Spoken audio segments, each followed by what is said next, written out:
Hello everyone, I am Ganesh sir. Welcome to my channel. This is a introduction video of chapter Understanding Quadrilaterals. Class 8th Mathematics.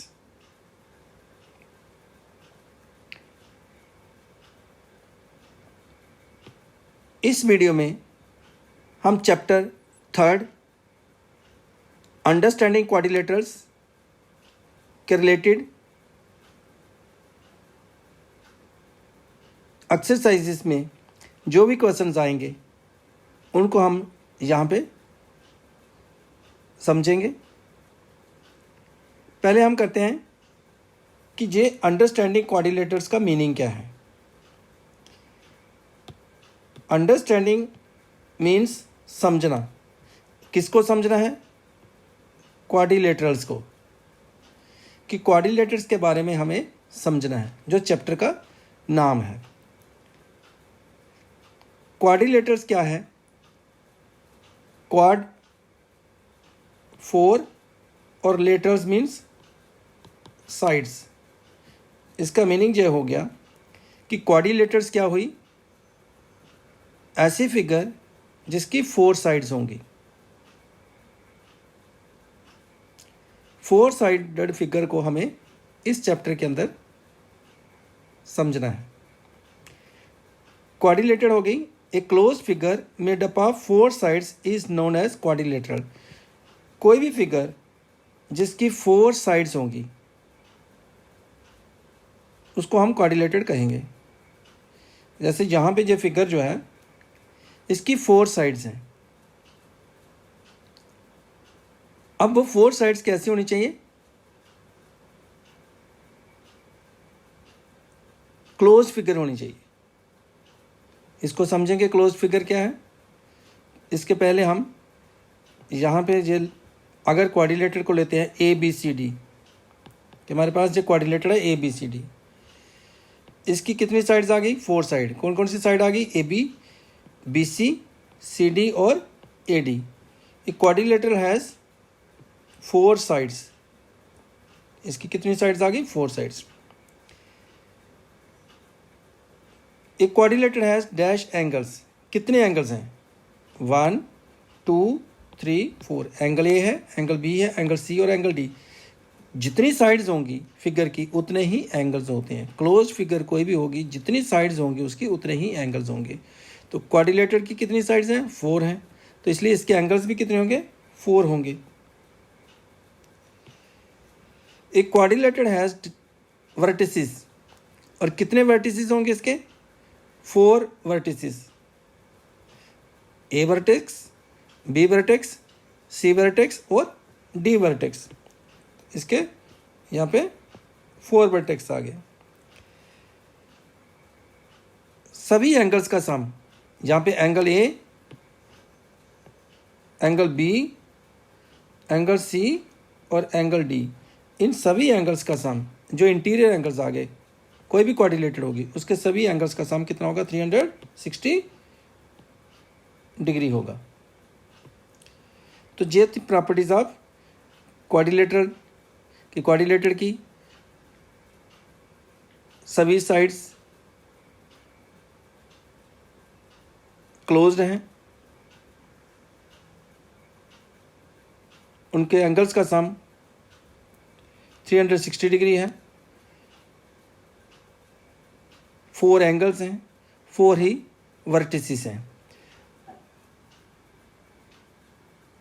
Quadrilateral के 2 diagonals होंगे। यहाँ पे जो quadrilateral है उसके 2 diagonals हैं। जैसे यहाँ पे एक डायगोनल है ए सी और दूसरा डायगोनल है बी डी। अब जो डायगोनल है क्या? एक लाइन सेगमेंट होती है जो अपोजिट वर्टेक्स को ज्वाइन करती है। तो अपोजिट वर्टेक्स क्या है? जैसे ए बी सी डी अगर क्वाड्रिलेटरल है, ए वर्टेक्स का कॉन्जुगेटिव है बी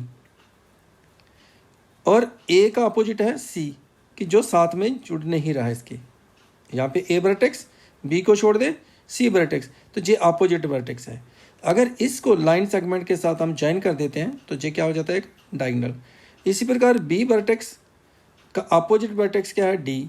सी को छोड़ देना आपने, बी डी को जब लाइन सेगमेंट से जोड़ देंगे तो ये क्या हो जाएगा, हमारे पास एक और डायगोनल हो जाएगा बी डी। तो क्वाड्रिलेटरल के कितने डायगोनल्स होंगे, 2 डायगोनल्स होंगे। नेक्स्ट आता है इस चैप्टर में जो हमें स्टडी करना है, कर्व क्या होती है। तो कर्व क्या है, लाइन दैट बेंड्स कंटिन्यूसली, कोई भी लाइन जो है स्ट्रेट ना हो और बेंड कर रही हो। जैसे सपोज यहाँ पे जे एक लाइन है, ये जहाँ से बेंड कर जाए फिर जहाँ से बेंड कर जाए, तो ये क्या हो जाएगी, एक कर्व हो सकती है, या कर्व ऐसे भी हो सकती है, ये भी कर्व हो सकती है। नेक्स्ट है the curves which do not have same starting and end points are called open curves. अब ओपन कर्व क्या होगी, देखिए ये जो है ना, ये कर्व जो है ना, ये ओपन है। इसमें क्या है, स्टार्टिंग पॉइंट, या हम इसको ऐसे ले सकते हैं, यहाँ से हमने स्टार्ट किया कर्व को बनाना,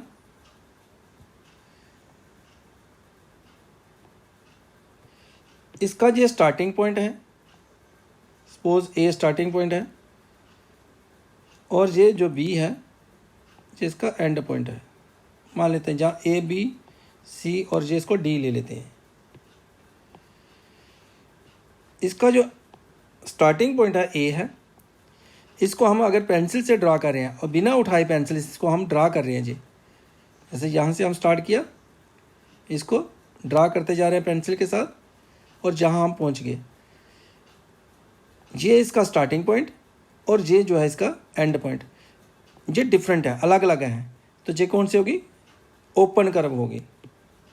ये हमारे पास क्या आ गई, ओपन कर्व है।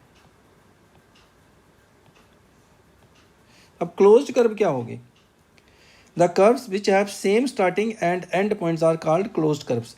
तो अब क्लोज्ड क्या होगी, जैसे यहाँ पे हमने स्टार्ट किया इसको,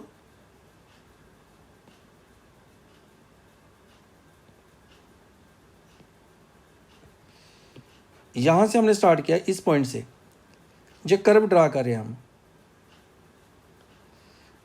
और एंड जहाँ कर दिया, सेम स्टार्टिंग पॉइंट और एंड पॉइंट जो है वो सेम आ रहे, तो ये क्या होगी, कर्व होगी। या हम इसको ऐसे भी कर सकते हैं, यहाँ से स्टार्ट किया हमने और इसी पॉइंट पे वापस आ गए हम, तो ये क्या होगी, क्लोज्ड कर्व होगी। ये हमारे पास क्लोज्ड कर्व होगी।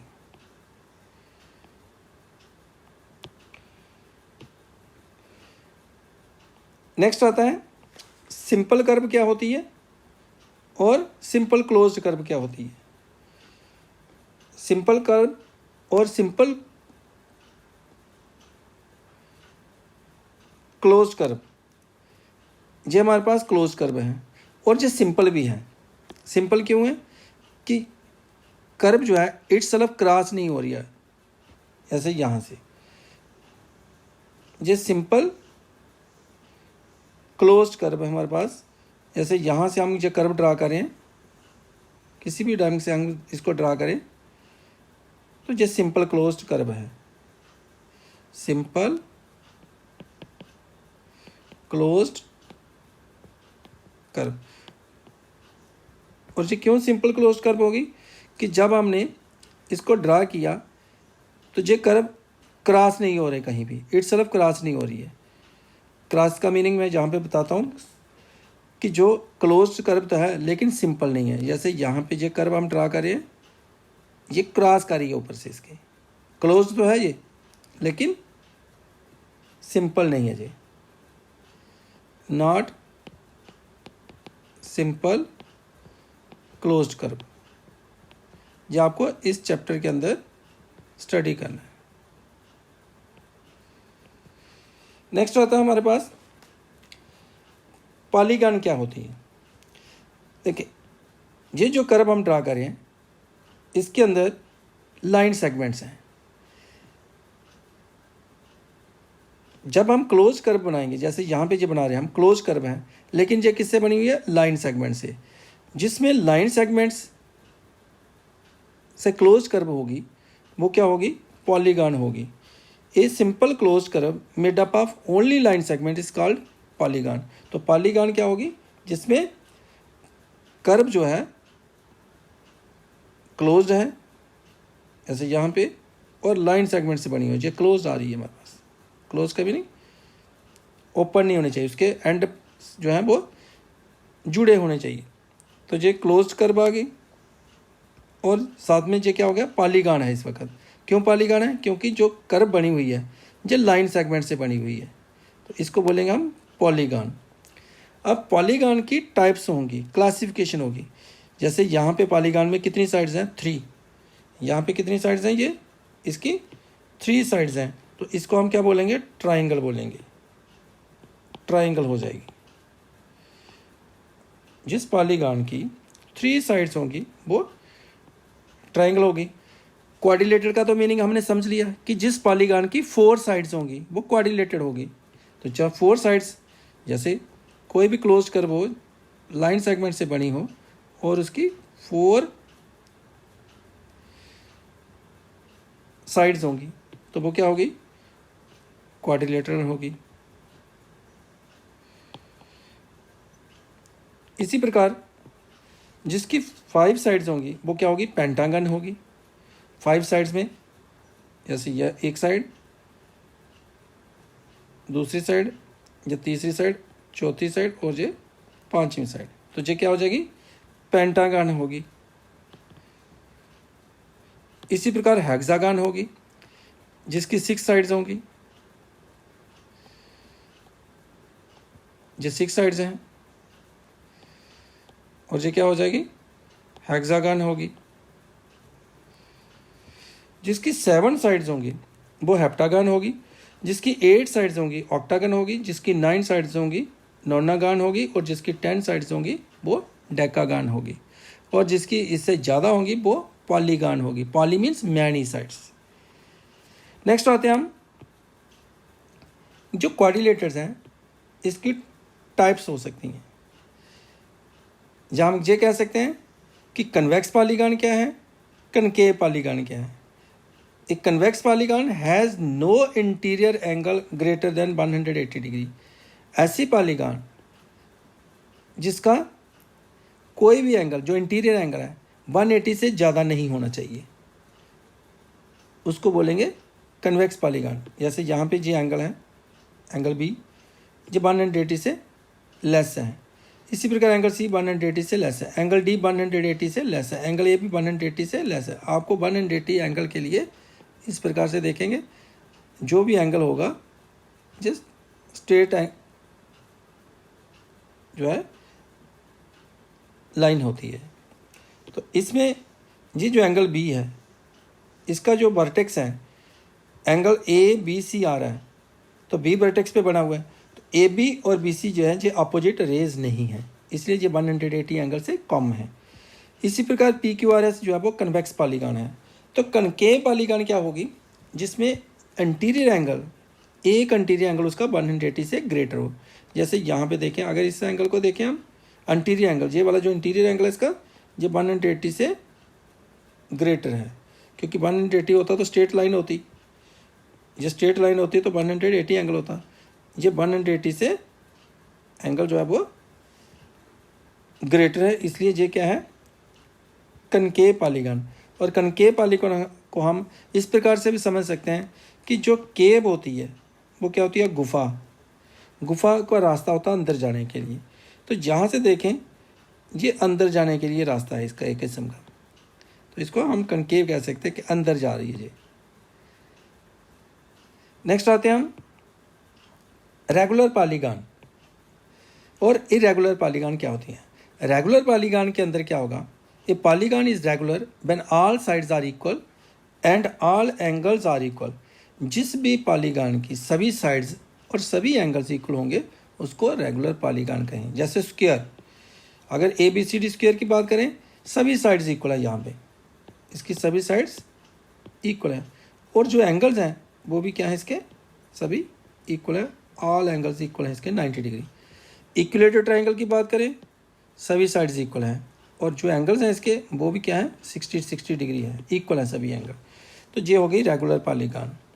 पॉलीगॉन तो मीनिंग आपको समझ में आ गया हुआ है कि कोई भी क्लोज फिगर जिसमें सिर्फ लाइन सेगमेंट से बनी हो, तो जो क्लोज फिगर है लाइन सेगमेंट से यूज हो रही है इसके अंदर, तो ये पॉलीगॉन होगी। इक्विलेटरल ट्रायंगल क्या आ गई? Regular polygon. स्क्वायर क्या आ गया? Regular polygon. सभी साइड्स इक्वल हैं और सभी एंगल्स भी इक्वल हैं। इरेगुलर पॉलीगॉन, नेक्स्ट हम बात करें इरेगुलर पॉलीगॉन की। तो इरेगुलर पॉलीगॉन क्या हुई? जिसकी साइड्स जो है वो इक्वल ना हो। जब साइड्स इक्वल होगी तो सभी एंगल्स भी इक्वल नहीं होंगे। जैसे यहाँ पे ये ट्रायंगल जो है ना, इसकी साइड अलग अलग है। ये साइड छोटी हो सकती है, ये उससे बड़ी हो सकती है, ये उससे बड़ी हो सकती है।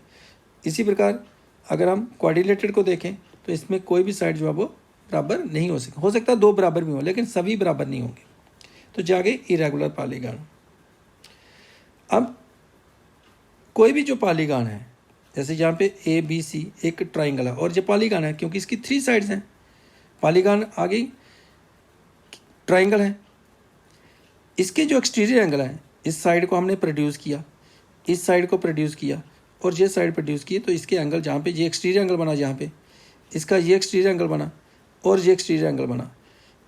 एक्सटीरियर एंगल्स का सम जो है वो किसी भी पॉलीगॉन के अंदर जो एक्सटीरियर एंगल्स होंगे उनका सम क्या रहेगा? 360 डिग्री रहेगा। यहाँ पे पॉलीगॉन क्या है? ट्राइंगल, और इसके एक्सटीरियर एंगल्स का सम क्या हो जाएगा? 360 डिग्री। नेक्स्ट आते हैं हम कि क्वाड्रिलेटरल्स की टाइप्स क्या क्या हैं। क्वाड्रिलेटरल्स के बारे में तो हमने समझ लिया कि क्वाड्रिलेटरल्स की 4 साइड्स होती हैं, 4 एंगल्स होते हैं, 4 वर्टिसेस होते हैं और 2 डायगोनल्स होते हैं। तो टाइप्स ऑफ क्वाड्रिलेटरल्स क्या हैं? क्वाड्रिलेटरल्स की कितनी टाइप्स हैं? देखें, क्वाड्रिलेटरल्स जो है वो पैरेललोग्राम हो सकती है, क्वाड्रिलेटर जो है वो स्क्वायर हो सकता है, क्वाड्रिलेटर रेक्टेंगल हो सकती है, क्वाड्रिलेटर ट्रेपेजियम हो सकती है और क्वाड्रिलेटर काइट भी हो सकती है। अब इनको हम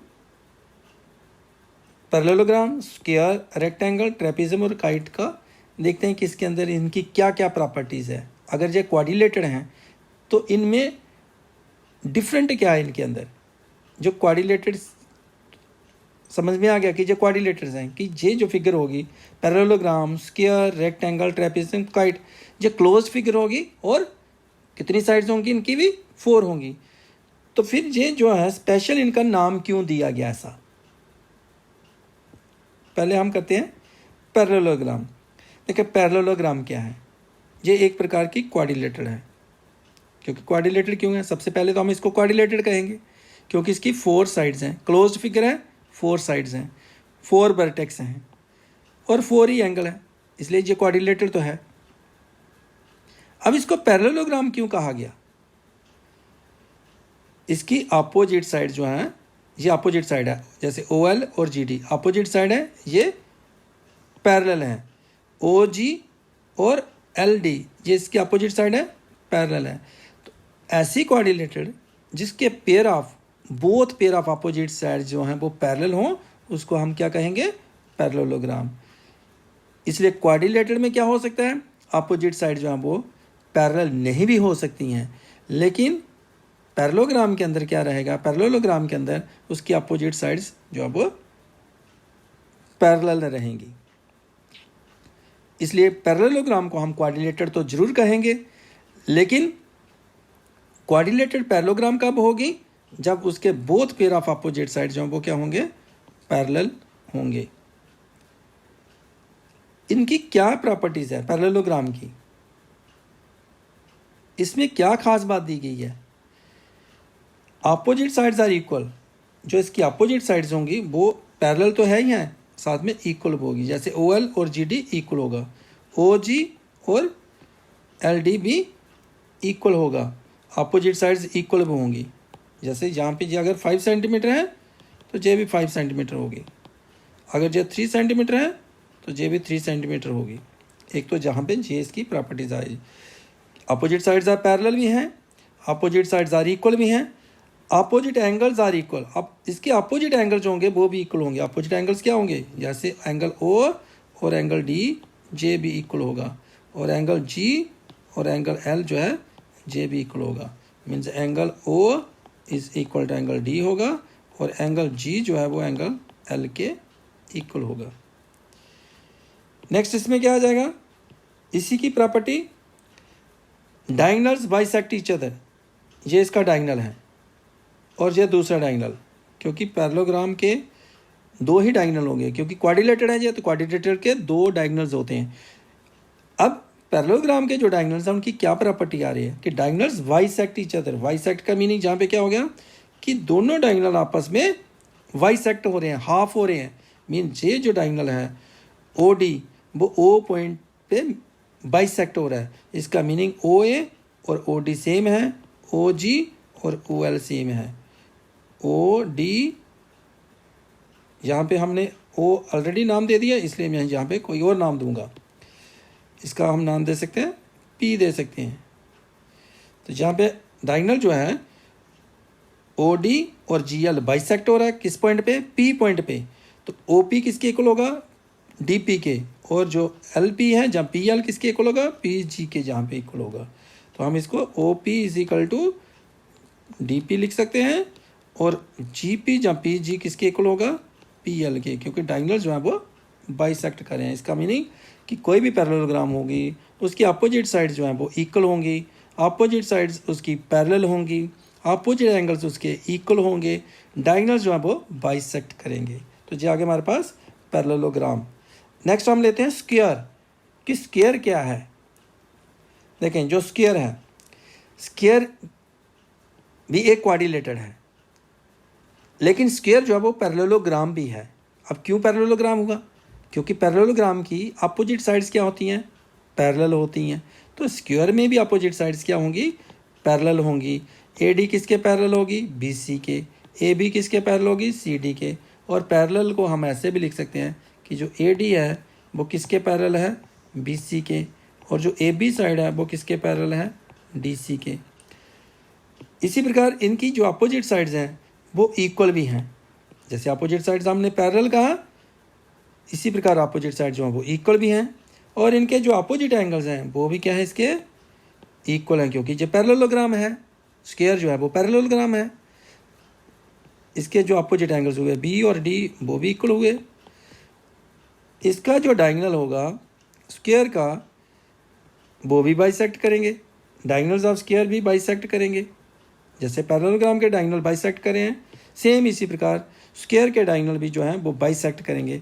हाँ, जो डायगोनल होंगे स्क्वायर के वो इक्वल भी होंगे, diagonals of square are equal भी होंगे, बाइसेक्ट तो करेंगे ही, और साथ में ये क्या होंगे, इक्वल भी होंगे। और बाइसेक्ट के अलावा ये राइट एंगल पे बाइसेक्ट करेंगे, ये एक दूसरे पे जो है परपेंडिकुलर है। ये जैसे ये 90 डिग्री है, ये 90 डिग्री है। तो आपको स्क्वायर की प्रॉपर्टीज़ अच्छे तरीके से समझ में आ गई होगी कि स्क्वायर जो है वो एक किस्म का पैरेललोग्राम ही है, स्क्वायर जो है वो एक क्वाड्रिलेटरल ही है। स्क्वायर की सभी साइड्स इक्वल होती हैं, स्क्वायर की सभी साइड्स इक्वल होती हैं, अपोजिट साइड्स भी इक्वल होती हैं और सभी साइड्स भी इक्वल होती हैं, इसकी ऑल साइड्स भी इक्वल हैं। और ईच एंगल 90 डिग्री भी है। स्क्वायर का जो हर एक एंगल होगा वो कितने डिग्री होगा, 90 डिग्री होगा। जहाँ पे मैं ये 90 का साइन डाल देता हूँ, ये 90 के लिए होता है। अपोजिट एंगल्स तो इक्वल होंगे ही होंगे, लेकिन साथ में इसके हर एक एंगल 90 डिग्री भी होगा स्क्वायर का। ये एंगल 90 है, जे भी 90 है, जे भी 90 है, जे भी 90। इसका अपोजिट एंगल्स को भी देखें, जे भी 90, जी अपोजिट एंगल देखें, ये भी 90 और इक्वल है। डायगोनल्स भी बाइसेक्ट कर रहे हैं, इसके डायगोनल्स इक्वल भी हैं और डायगोनल्स बाइसेक्ट कर रहे हैं राइट एंगल में। तो जो स्क्वायर की प्रॉपर्टीज आ गई। नेक्स्ट हम करते हैं रेक्टेंगल, कि रेक्टेंगल और स्क्वायर में क्या डिफरेंस है।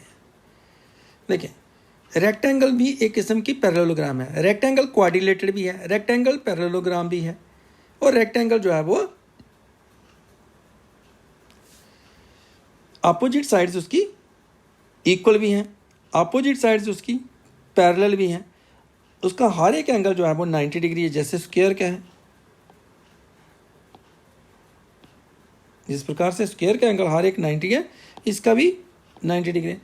इसके भी जो डायगोनल्स हैं वो क्या करते हैं, बाइसेक्ट करते हैं।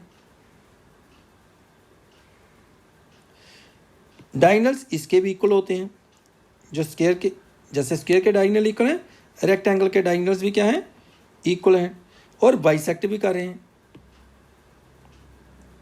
ये इसकी प्रॉपर्टी आ गई। Opposite sides are equal, opposite sides are parallel, opposite angles are equal, each angle 90 degree, diagonals bisect each other, the diagonals of a rectangle are equal, और जो डायगोनल्स हैं वो इक्वल भी हैं और बाइसेक्ट भी कर रहे हैं।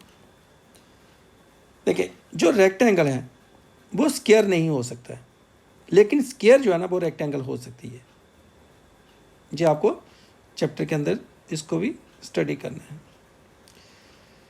रेक्टेंगल जो है वो स्क्वायर नहीं है, लेकिन स्क्वायर जो है वो रेक्टेंगल भी है। नेक्स्ट हम आते हैं रोम्बस। रोम्बस में क्या है, ये भी पैरेललोग्राम है, रोम्बस भी एक पैरेललोग्राम है।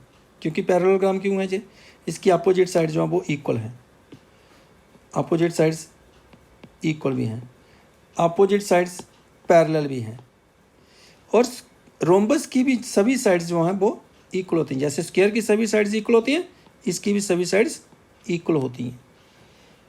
इसके अपोजिट एंगल्स भी इक्वल हैं, अपोजिट एंगल्स भी इक्वल हैं। इसके जो डायगोनल्स हैं वो भी क्या कर रहे हैं, बाइसेक्ट करते हैं ईच अदर, डायगोनल्स भी बाइसेक्ट कर रहे हैं। ये डायगोनल बाइसेक्ट हो रहे हैं, हाफ हाफ हो रहे हैं। ओ बी और ओ डी सेम है, ओ सी और ओ ए लेंथ में सेम होगा। और जो इसके डायगोनल होंगे ना, जैसे स्क्वायर के 90 पे बाइसेक्ट करते हैं, इसी प्रकार ये भी 90 डिग्री पे बाइसेक्ट करते हैं। लेकिन स्क्वायर के डायगोनल्स इक्वल होते हैं, इसमें रेक्टेंगल के जो रोम्बस है इसके डायगोनल जो है वो इक्वल इन लेंथ में नहीं होंगे। अगर ये लेंथ में इक्वल हो जाते हैं तो ये भी क्या बन जाता, एक स्क्वायर बन जाता। इसलिए रोम्बस जो है वो स्क्वायर नहीं है, लेकिन स्क्वायर जो है ना रोम्बस है। ध्यान रखिए इस बात को, स्क्वायर जो है वो रोम्बस है, लेकिन रोम्बस जो है वो स्क्वायर नहीं है, क्योंकि इसके सभी एंगल्स इक्वल नहीं होते हैं। जैसे स्क्वायर के सभी एंगल्स इक्वल होते हैं, 90 डिग्री होते हैं ईच, इसके इक्वल नहीं है। इसमें सभी साइड्स इक्वल हैं, all sides are equal. Next आता है ट्रेपीजियम। क्या है हमारे पास, देखें ट्रेपीजियम एक क्वाड्रिलेटरल है, और इसका सिर्फ एक ही pair, one pair of opposite side जो है वो पैरेलल होगा, एक ही पेयर पैरेलल होगा। जैसे ए डी और बी सी पैरेलल है। जो क्लोज्ड फिगर है, पॉलीगॉन से बनी हुई है, फोर साइड से बनी हुई है, ट्रेपीजियम है, और इसका वन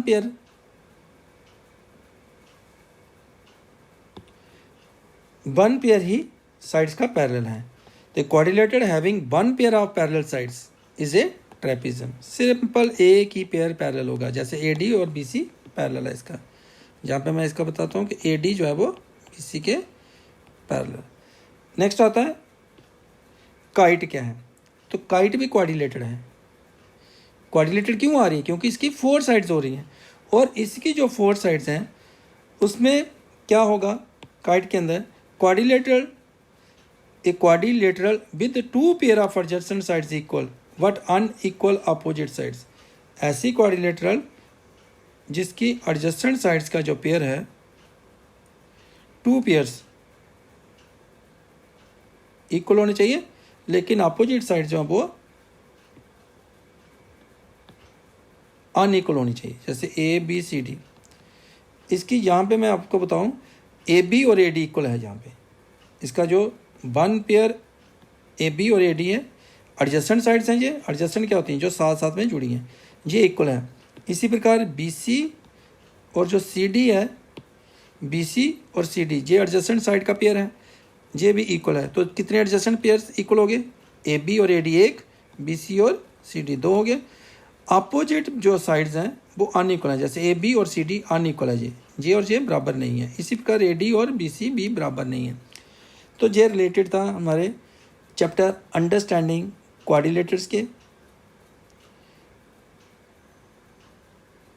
इसमें आपको क्वेश्चंस इस चैप्टर के सॉल्व करने में आसानी होगी। इस वीडियो को लाइक करें, शेयर करें। Keep watching this channel. Next video में मैं आपको इस चैप्टर के एक्सरसाइज के रिलेटेड क्वेश्चंस जो है वो सॉल्व करवाऊंगा। Thank you for watching this video.